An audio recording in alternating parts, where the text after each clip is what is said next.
Mais je vous avais dit l'autre fois que bébé Fortuné. Donc l'enfant est là. Cet enfant-là qui est 9 mois.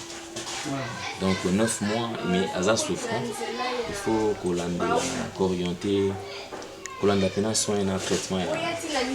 Il y a moins. Donc, merci. Non, mais c'est sûr que non, nous avons dit beaucoup parce que tout le monde que non.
Voilà, meilleure vie à tous, meilleure vie à tout le monde. Je sais que nous sommes déjà aujourd'hui le 31, c'est déjà la fin de l'année. Bientôt déjà l'an 2020. Merci à notre Dieu qui nous a protégés du 1er janvier au 31 décembre 2019. Vraiment, nous rendons grâce à l'Éternel. Raison pour laquelle Nouvelle Tendance Télévision en collaboration de la Fondation Alain Délé. Donc, nous sommes venus fêter, nous sommes venus dire merci. C'est vraiment une manière pour nous de remercier l'Éternel. Parce que la Bible nous déclare de manger, d'aider les orphelins, le veuve. Et nous sommes venus ici à l'orphelinat, les enfants d'abord. Nouvelle Tendance Télévision accompagné de la Fondation Alain Délé. Voilà, merci. C'est presque toute l'équipe que nous sommes descendus ici sur le terrain. Et là, sans plus tarder, vous êtes en train de voir les enfants comment vraiment ils sont. Vraiment, nous remercions Dieu parce qu'il a gardé aussi tous ces enfants accompagnés. Il y a encadré en Abango. Bazawana tout le monde a jeune fille, bazawana tout le monde a jeune garçon, bazawana. Mais ça est là comme sous ils allaient tinda biso ya ko réfléchir ensemble na bino bat bota la biso partout dans le monde. Donc mais camper ko réfléchir ensemble. Est-ce que ils allaient vraiment nécessaire que ezala kaka pona musala ya batu moko boye puis batu mususu bien que ba possibilité zali mais ba s'intéressera nango te parce que ça va biloko mususu ba kotinda mutute batinda ngo pe mutute seulement la volonté de la personne ndeko sala la volonté de la personne ndenge yo moni ke no peut-être ndenge o collaboraka na batu na yo peut-être ndeko ko sala et lelo to lingi ampe ko yeba Nouvelle Tendance Télévision collaboration na les fondations ni ils ont poussé bango dans ba action oyo. Donc tout le que depuis longtemps ils étaient où pour peut-être commencer à faire et seulement aujourd'hui parce que t'es en 2020 c'est pourquoi bah comme il précédé parce que bazo bongisa 2020 ou comment et ils étaient là ils étaient où plutôt depuis longtemps pour avoir ba action oyo. Voilà, merci nazo remercier vraiment ba abonné nyonso bazo landa biso na instant oyo na ba abonné nyonso pe na batu obe bazo landa biso na bo s'abonner te batu bozala intéressé. Penaba juste Oyo, Nouvelle Tendance Télévision accompagnée na Fondation Ndele Mobima Basali na ebi non vraiment ba suggestion na bino ba remarque na bino et ça le bienvenu et pas na biso et tourner camper voilà. Oui. Joyeux Noël. On dit merci, joyeux Noël. Merci pareillement. Merci. Mon ami, tu vas bien? Oui. Bonne année. Merci pareillement. Ok. Mon ami, ça va? Ça va bien. On t'appelle comment? Comment on a? Pilgrim. Pardon? Pilgrim. Pilgrim, vous en avez âge ni? 8 ans. Vous en avez 8 ans. Joyeux Noël. Merci pareillement. Merci beaucoup. Voilà, à petit côté. Mon ami, ça va? Ça va bien. Comment on a? Espoir. Espoir, vous en avez âge ni? 9 ans. Vous en avez 9 ans. Joyeux Noël, bonne année. Merci pareillement. Merci. Ok. Mon ami, bonjour. Bonjour. Meilleur vœu. Merci pareillement. Tu t'appelles comment? Pembe Ardage. Première d'autres choses dans la classe ni? Première secondaire. Première secondaire. Pembe Mukolo, dans le jour à venir, tu penses devenir qui? Président. Président de la République? Non, des membres de l'Afrique. Président des membres de l'Afrique.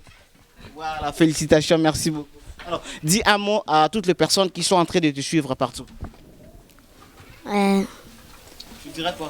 Merci. Merci, hein? Ok. C'est trop bien, nous allons chercher. Voilà, Gédéon. Bonjour. Bonjour. Ça va? Ça va bien. Comment on a? Mboui Esther. Oui, Esther, vous en avez âge ni? 15 ans. Elle a 15 ans en classe. 3e latin philo. 3e latin philo. Au sein de latin philo, pour que nos lobby au commandant na vie. Na comme avocat. Comme avocat na vie.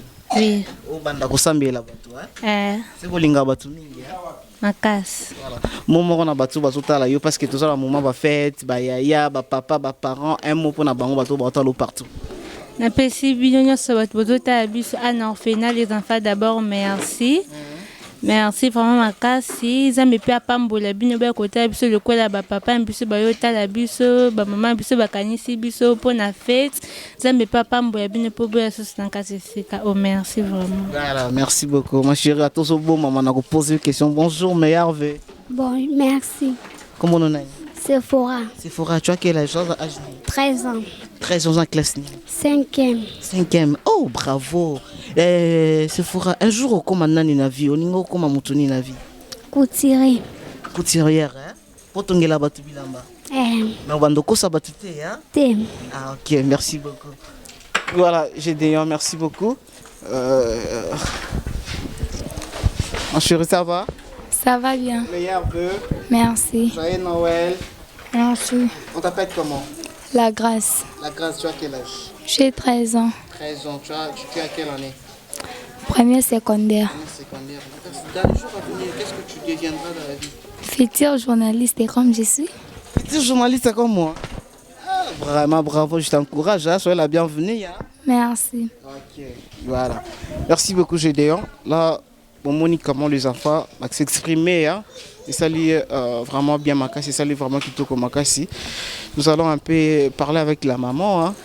Elle, c'est l'encadreur des enfants des fils comme tu mot à Gédéon. Les fils comme tu mot avec elle. Et comme ça, elle peut bien en bateau. Bazo dans la biche un peu partout. Ok.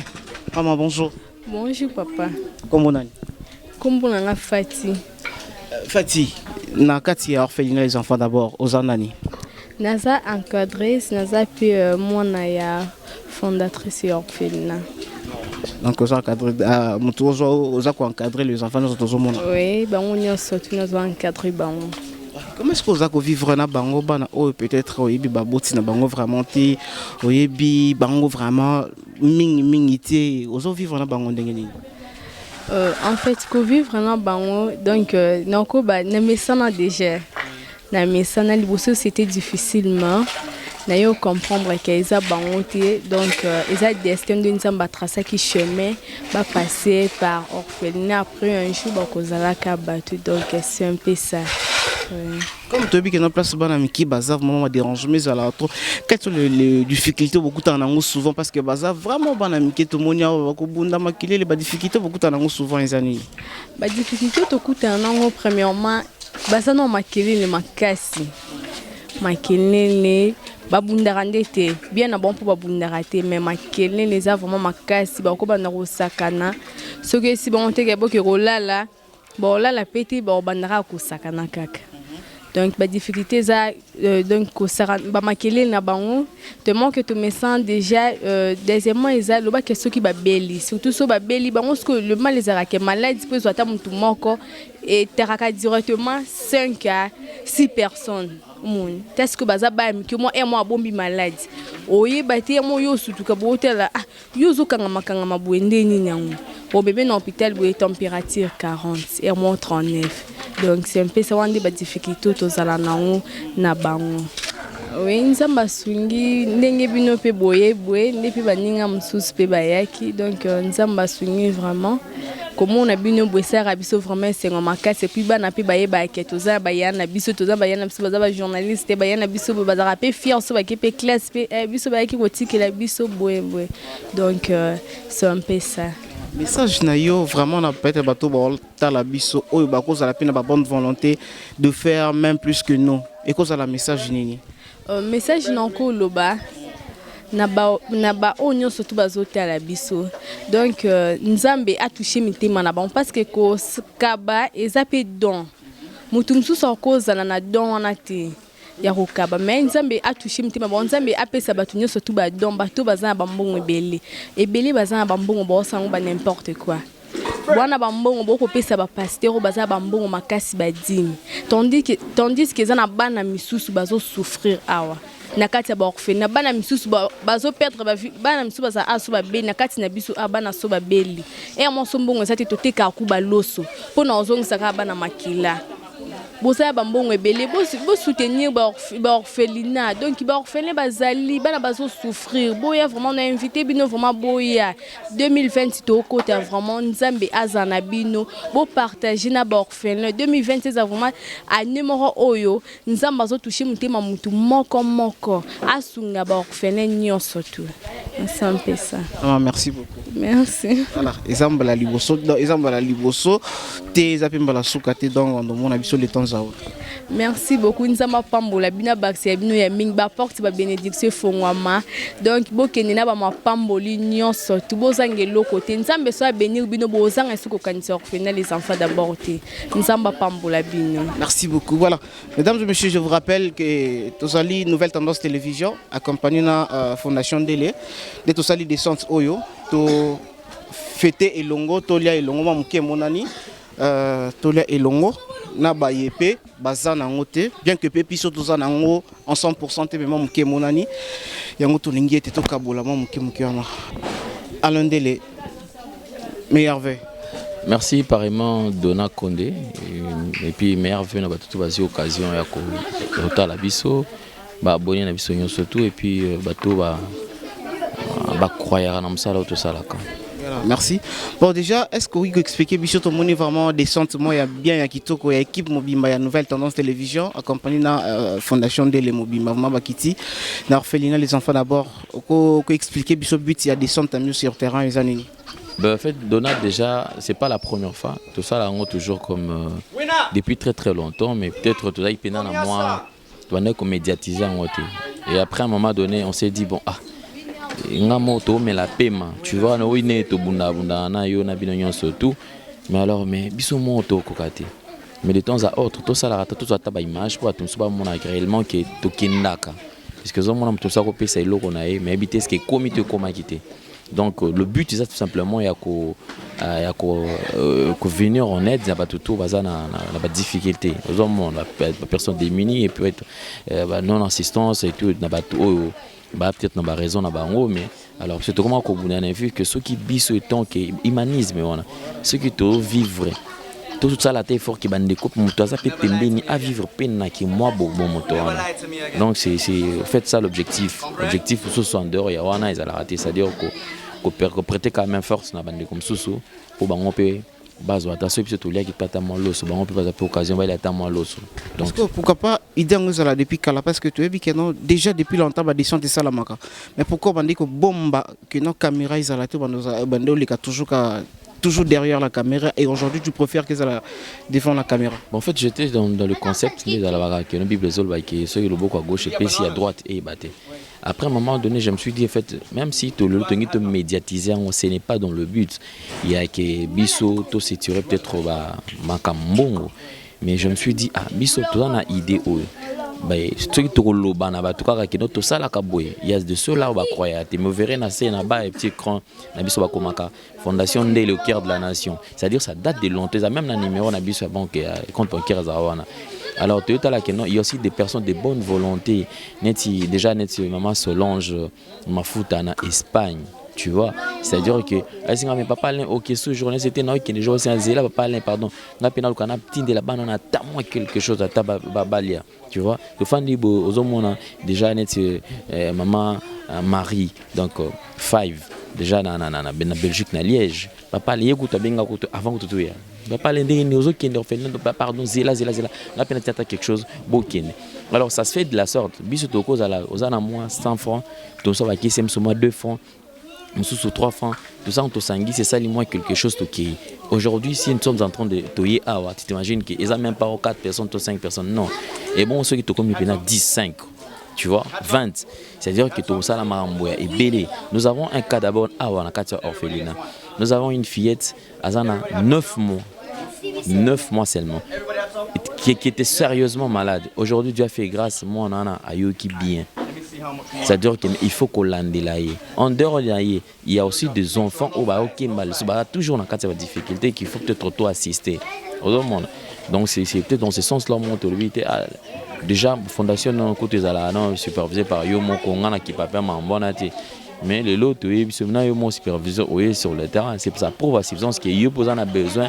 Tout à la mambo yomo siom tout ça comme avilo kwana na koliso yomo le bi que le mo za surpasser quelque part on a besoin tout qui n'est liboso bandi qu'on a biso o tout tika bango te to assister bango. Il y a un verset dans la Bible qui dit motoazo pesa au kabela ba orphelin azo défi sans nzambe dona yebsanga siko que no moto a défi sans nzambe bon temps nzambe au stocker big no a s'en charger no a futa onyon ezala ndeni tu vois c'est à dire que au CP là alors seule façon c'est que bandeko batalaka biso action mosusu peut-être okupuyo moto programmer yango mais tokosenga na bandeko mosusu baza na besoin que se joindre na idée oyo bakomeli so na numéro ezali affiché awa Nakati s'il vous plaît Alain, est-ce que parce que namoni descente oyo lelo tokiti namoni vraiment encadreur na bana degré ba sepeli makasi, est-ce que toloba que moi muketo ina ngozaka ya biso moko bien bandeko mosusu déjà basungaka yo za ba partenaire ou déjà basungaka fondation mon bapé na biso nouvelle tendance? Non, donc jusque là la fondation nouvelle de Nende le cœur de la nation nouvelle tendance c'est un partenaire non mais ba partenaire on a été bangoti ba sungi qui plutôt ya boy c'est-à-dire ils ont ka biso moko nouvelle tendance ba effort na yo effort na nga effort à leader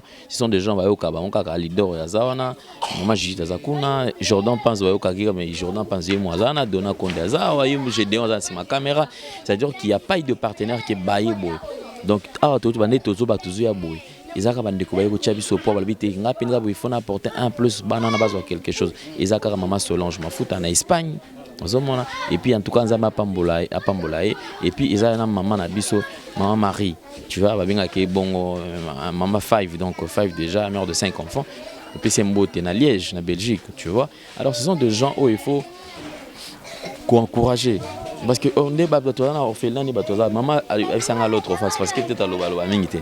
Il m'a dit l'autre fois, na une leçon, na orphelinat et l'eau a moukié à la raté.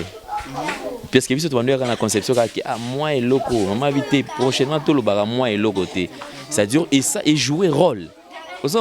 Même na katianda kwa riche tonga pesa en importance. C'est-à-dire bison sto complémentarité wana. Biso tobi à tout 500 mois d'ambo et c'est ce qu'on a dit on va commencer à le faire chaque mois. On est là programme non mo oyo ko annoncer pas bango, on a anticipé au cas. Mais est-ce que ça va que Fondation Délé au cœur du monde au cœur du monde hein? Et ça va que non toza liste na biso na biso zali kaka na orphelinat ou bien ils na action mususu ba lobby après lobby ils nous verront que notre kepe ko sala action mususu. En tout cas, c'est limité seulement à orphelinat, c'est-à-dire que nous assistons même, c'est-à-dire mais seulement à démunis kaka.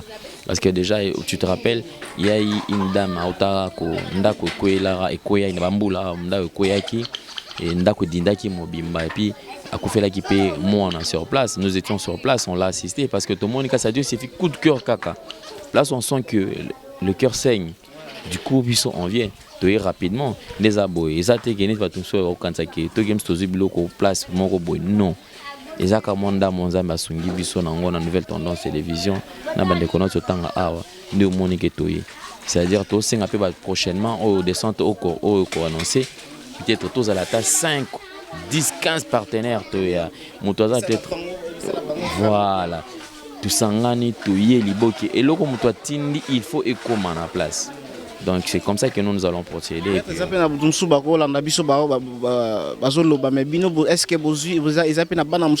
en charge pourquoi vous voyez directement la caméra est-ce que vous avez en charge déjà déjà en charge bazali Pierrot déjà en charge na biso ozomona grâce en charge na biso et c'est-à-dire que lelo to na bana ebele bato wa bija histoire ya grâce nalinga suku lexa la on a télévision te pendant ko image parce que comme bato ba moi mingi abana miki botika o lexa ba mingi pe boya alors du moins il y a des enfants bazar déjà en charge na biso depuis plusieurs années to ou mais déjà tout là na bango alors on se sent des fois essoufflé biso koto famille yo mo faut me prendre en charge et tout qu'on sort alors ça fatigue ça la peut fonctionner alors on mona que tozo sala kinzamba songa biso ba partenaire bazala ebele dona tozala to komata 5 10 20 30 même 100 pour nako sala effort déjà to la ça va en place mabele na biso ezali o ya fondation de le cœur de la nation to on a besoin ko zo bana msusu wana to chia bango wana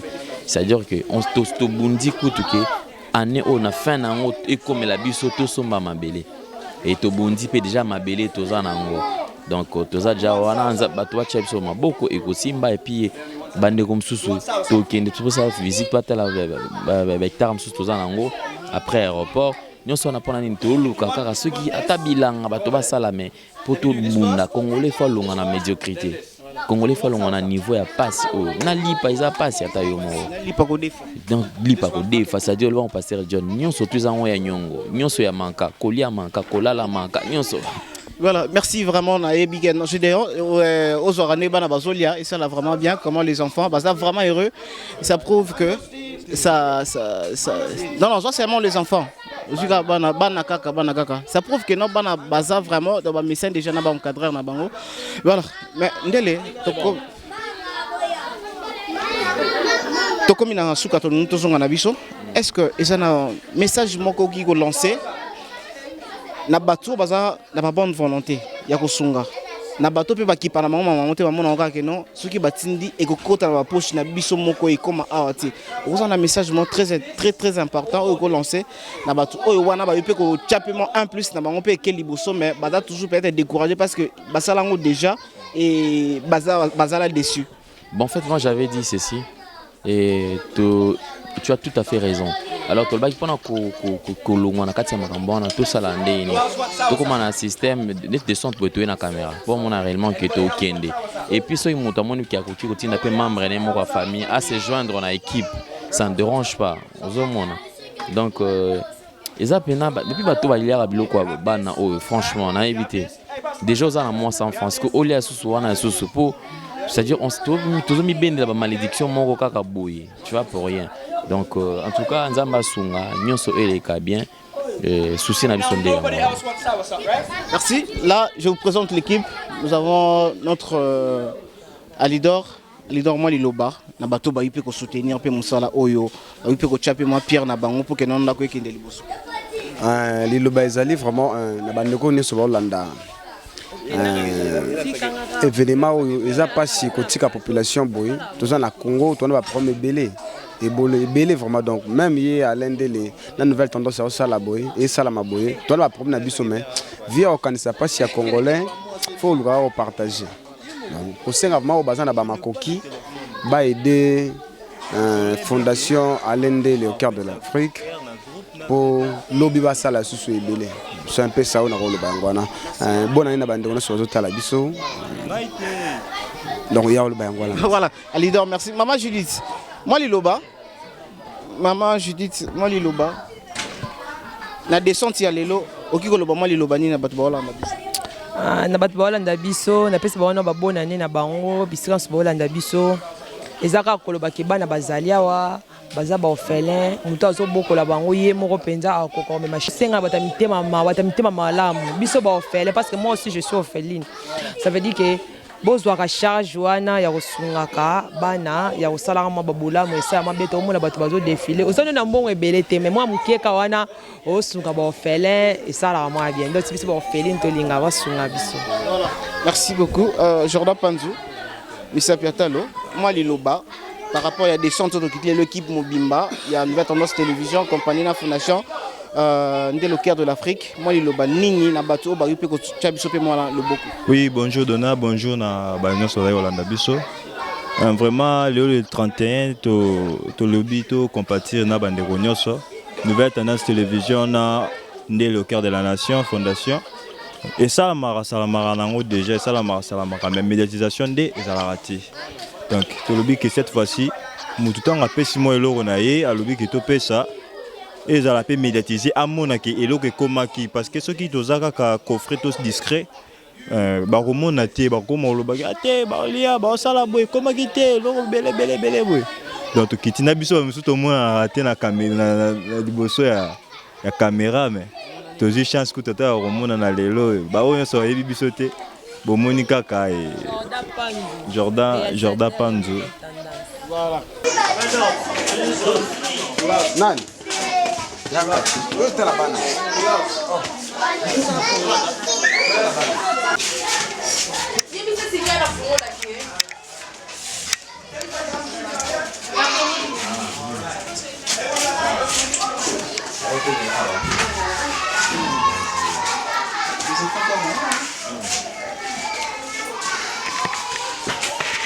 C'est qui est malade. C'est là visible. Moi, je pousse ça. Faut que tu aies moins lumière. Tu as lumière dans la téléphone. C'est bon? Voilà, donc l'autre fois nous avons expliqué que c'est bébé Fortiné. Donc le bébé a 9 mois. Il est hospitalisé. aoti kobima azali na perfusion donc alors aza ya kolala azopema et juste après Fortuné eza pe na bébé mosusu oyo aza sous perfusion donc aza na hôpital moyen tous oyo image eza te mais je vous avais dit l'autre fois que bébé Fortuné y a eu donc l'enfant est là cet enfant là qui est 9 mois donc 9 mois mais aza souffrant il faut qu'orienter kolanda pena soin et un traitement ya mwana donc merci non mais c'est qui sûr que non nous avons déjà autre beaucoup parce que tout le monde que non mais c'est est-ce qu'il faut kolanda ka ba soin ndenge ça comme d'habitude OK merci beaucoup tu vas faire la photo